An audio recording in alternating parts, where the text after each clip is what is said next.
तो स्टूडेंट्स हम बात कर रहे थे आइडेंटिकल ट्विंस की। मैं आपको बता रही थी कि ज़ाइगोट जो है वो फिर एक डिफरेंट सेल होता है जो कि जिसमें अब डिप्लॉयड नंबर ऑफ क्रोमोसोम आ जाता है, फर्टिलाइजेशन के नतीजे में बनता है। अब ये बार बार तकसीम दर तकसीम के अमल के नतीजे से एक छोटी सी बॉल ऐसी बन जाता है जिसमें हर जगह आपको सेल्स नज़र आते हैं, क्योंकि आपकी बार हर सेल में नंबर ऑफ़ क्रोमोसोम जो है वो हाफ़ नहीं करना बल्कि डिप्लॉयड का डिप्लॉयड और उसको मेंटेन करना है। इसलिए अब जो डिवीजन होगी वो माइटोसिस के ज़रिए होगी और माइटोसिस के ज़रिए होने वाली इस डिवीजन की एक पूरी सीरीज़ होगी। तो सीरीज़ ऑफ डिवीजन जिसकी बाद जो ज़ाइगोट है वो एम्ब्रियो में तब्दील हो जाता है, उसे क्लीवेज कहते हैं। When embryo is two cell stage, जब अभी एम्ब्रियो में पहले दो खुलिये बने होते हैं तो इन दो छोटे खुलियों को सेल्स को ब्लास्टोमियर्स कहते हैं। अगर तो ये एक दूसरे से अलहदा हो जाएं तो ये इंडिपेंडेंट ज़ाइगोट बन जाते हैं और ये मदर की बॉडी के अंदर यूट्रस में इम्प्लांट होकर नए जानदार में जो नशोनुमा है, इनका डेवलपमेंट का अमल है वो स्टार्ट हो जाता है। Both the organisms are products of mitosis, thus they have identical genetic makeup and are called as identical twins.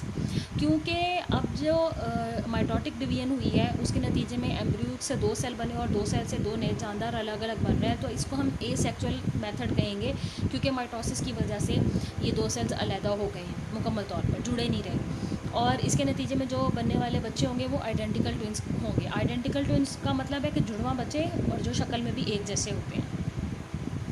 In some cases, more than one egg is produced by female, and all these eggs are independently fertilized, forming two or more zygotes. These zygotes develop into new offspring, but with different genetic combinations. Such a twin or triplet are called as fraternal twins or triplets.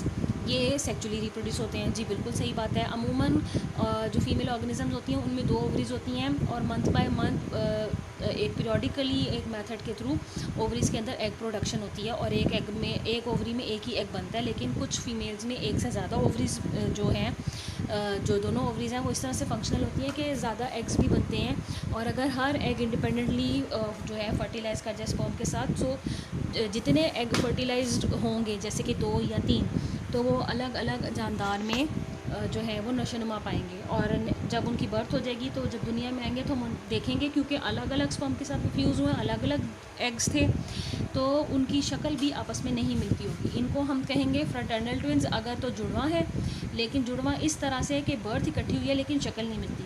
और triplets हम इनको तब कहेंगे अगर तो तीन जो babies हैं उनकी एक वक्त में बर्थ हुई है। अब हम बात करते हैं सेक्सुअल रिप्रोडक्शन की। ए सेक्सुअल मेथड जो है रिप्रोडक्शन का ये प्रिमिटिव फॉर्म है और सेक्सुअल रिप्रोडक्शन जो है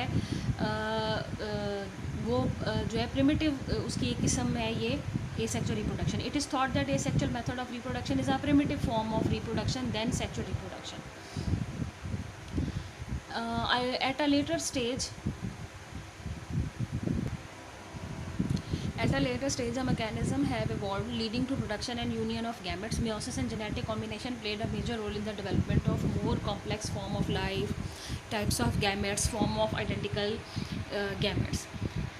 वक्त के साथ साथ एवोल्यूशन के अमल के दौरान जानदार जो हैं वो मल्टी सेलुलर ऑर्गेनिजम्स में तब्दील हो गए, कई सारे ऑर्गन्स कई सारे सिस्टम बन गए। इसी तरह रिप्रोडक्शन को अगर देखा जाए तो अलग-अलग गैमेट्स बनने लगे, उनके मिलाप का अमल हुआ और फिर मियोसिस जो है वो तकसीम का एक ऐसा अमल हुआ जिसके थ्रू गैमेट्स बनते थे और जब ये दोनों गैमेट्स इकट्ठे हो जाते थे तो जेनेटिक कॉम्बिनेशन जो था वो एक अलग बन जाता था और अगर आइडेंटिकल गैमेट्स होते थे तो हम उसको आइसोगैमेट्स कहते थे। आइसो का वर्ड हमेशा जो है वो सेम के लिए इस्तेमाल किया जाता और अगर अलग अलग तरह के गैमेट्स बनते थे तो हेट्रोगैमेट उन्हें कहा जाता था। मिसाल के तौर पर जो मेल गैमेट है वो शक्ल में अलग है। स्पर्म आपको पता है कि उसकी हेड है, छोटी सी नेक है, फिर टेल है और उसके अंदर मेन जो हिस्सा है वो न्यूक्लियस है जिसने जाके एग के न्यूक्लियस को फ्यूज़ करना है और जो स्पर्म्स होते हैं वो यूजुअली मोटाइल होते हैं।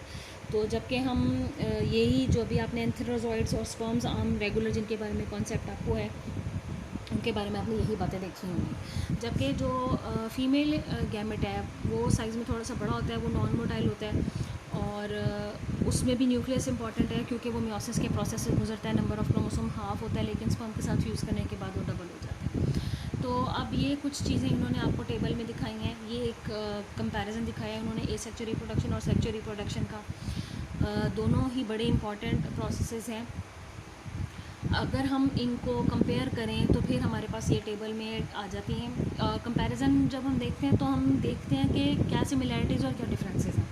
तो क्योंकि ये दोनों तरह की रिप्रोडक्शन ऐसी हैं कि जिनमें यहाँ पर हम फ़र्क को ज़्यादा अहमियत देंगे, तो यहाँ टेबल में फ़र्क जो है, इनका डिफरेंसेस जो है, इनको फोकस किया गया। Asexual reproduction only one parent is involve, and in sexual reproduction both two different parents are involve, चाहे वो बज़ाहिर उनमें फ़र्क नज़र आए या ना हो।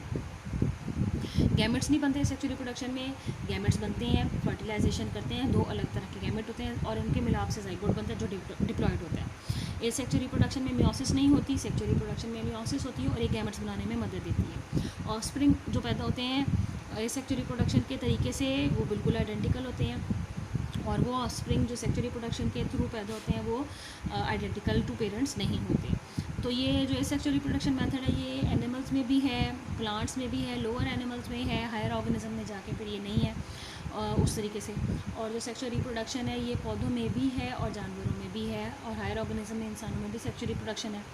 सेक्सुअल रिप्रोडक्शन के नतीजे में कम जानदार बनते हैं, और जो एसेक्सुअल रिप्रोडक्शन है इसके नतीजे में जानदार जो पैदा होते हैं वो उनका नंबर ज़्यादा होता है। प्लांट्स में भी और एनिमल्स में भी अल्लाह ताला ने एवोल्यूशन तो रख छोड़ी है सेक्सुअल रिप्रोडक्शन की, जिसमें मेल और फीमेल अलग अलग ऑर्गेनिजम्स आपको नज़र आते हैं। बाज़ दफ़ा आप देखते हैं कि कुछ जानवर ऐसे होते हैं जिनको बज़ाहिर देखने से नहीं मालूम होता कि ये मेल है या फीमेल है, और कुछ जानदार ऐसे होते हैं जिनको बाहर से ही बज़ाहिर देखने से मालूम होता है कि इसमें मेल और फीमेल ऑर्गेनिज़म कौन सा है। तो ऑर्गेनिजम्स जो हैं either having one sex, unisexual और बोथ सेक्स, हर्माफ्रोडाइट और बाइसेक्सुअल। अब अल्लाह ताला ने इस तरह के भी ऑर्गेनिज्म बनाए हैं जो एक वक्त में सिर्फ एक ही सेक्स रखते हैं, यानी या तो वो मेल है या तो वो फीमेल है। लेकिन अल्लाह ताला ने कुछ ग्रुप ऑफ ऑर्गेनिज्म में ऐसे जानदार भी पैदा कर छोड़े हैं जिनमें मेल हिस्सा भी होता है और फीमेल हिस्सा भी होता है, तो उनको हम हर्माफ्रोडाइट या बाइसेक्सुअल कहते हैं। Advanced mode of sexual reproduction has unisexuality in animals, but in plants bisexual is general in retain। जो सेक्सुअल रिप्रोडक्शन के ऊपर तहकीक है वो ये बताती है कि जानदार जो हैं वो यूनिसेक्सुअल होगा एक वक्त में, यानी या तो वो मेल होगा या तो वो फीमेल होगा। लेकिन अगर हम पौधों की बात करें तो पौधे जो हैं वो बाइसेक्सुअल हैं। आप देखें कि इनके फूल के अंदर मेल पार्ट भी होता है और फीमेल पार्ट भी होते हैं। तो despite bisexuality, for example tapeworm, earthworm, cross fertilisation is ensured to maintain advantage of genetic recombination. अगरचा बहुत सारे एनिमल्स में भी ऐसे जानदार हैं जो बाइसेक्सुअल हैं, हर्माफ्रोडाइट हैं, यानी उनमें ओवरी भी होगी जो एग बनाएगी और स्पर्म भी होगी जो और टेस्टिस भी होंगी जो स्पर्म बनाएंगी। लेकिन सेम जानदार के जो गैमेट्स आपस में फ्यूज़ नहीं करते, ये बहुत रेयर होता है, बल्कि जानदार क्रॉस फर्टिलाइजेशन करते हैं ताकि जेनेटिक वेरिएबिलिटी को बढ़ाया जाए। तो दो जानदार जो हर्माफ्रोडाइट होते हैं वो क्या कर लेते हैं, वो स्पर्म्स का एक्सचेंज कर लेते हैं, स्पर्म्स का तबादला कर लेते हैं और अपने अपने एग्स को अलग अलग स्पर्म की जो टाइप है उससे फ्यूज़ कर लेते हैं, और इस तरह से रिप्रोडक्शन का सिलसिला बरकरार रहता है। अब फर्टिलाइजेशन की बात की गई है। फर्टिलाइजेशन दो तरह की, एक्सटर्नल और इंटरनल। अगर तो ये मेल या फीमेल दोनों पेरेंट में से किसी की भी बॉडी के बाहर है तो हम इसे एक्सटर्नल कहेंगे, जिसके लिए कोई मीडियम रिक्वायर्ड होगा, ज़ाहिर बात है कि वो पानी होता है। और अगर ये फीमेल की बॉडी में है तो उसे इंटरनल फर्टिलाइजेशन कहते हैं। तो एक्सटर्नल फर्टिलाइजेशन एक्वाटिक एनवायरनमेंट में होती है, जैसे एम्फीबियंस वगैरह में, मछलियों वगैरह में, और इंटरनल फर्टिलाइजेशन जो होती है वो हायर ऑर्गेनिजम्स में होती है। अब फर्टिलाइजेशन जो है इंटरनल अगर हम देखें तो उसमें जो स्पर्म्स हैं they are being release inside the female body, और फिर फीमेल रिप्रोडक्टिव जो पूरा ट्रैक्ट है उसके अंदर देखा जाएगा कि यहाँ नए आने वाले जानदार की जो नशोनुमा है वो कैसे होगी। कुछ जो ऑर्गेनिजम्स हैं जैसे कि जो फीमेल ऑर्गेनिज्म है वो एग ले करती हैं, उनमें जो एम्ब्रियो होता है जो कि ज़ाइगोट की फर्दर डेवलपमेंट के बाद बनता है वो एग के अंदर मौजूद होता है। एग को जिस्म से खारिज कर दिया जाता है और उसका मदर के साथ कोई कॉन्टेक्ट नहीं होता, तो इस कंडीशन को ओविपेरस कहते हैं। कुछ जो जानदार होते हैं वो गिव बर्थ का मैकेनिज्म करते हैं, यानी फीमेल की बॉडी में एक ऐसा हिस्सा होता है जहाँ नया जो जानदार है पैदा हो रहा है, डेवलप हो रहा है, वो अपनी पूरी नस्ल पाता है और फिर उसके बाद गिव बर्थ के फिनोमेनन से वो दुनिया में वजूद में आता है।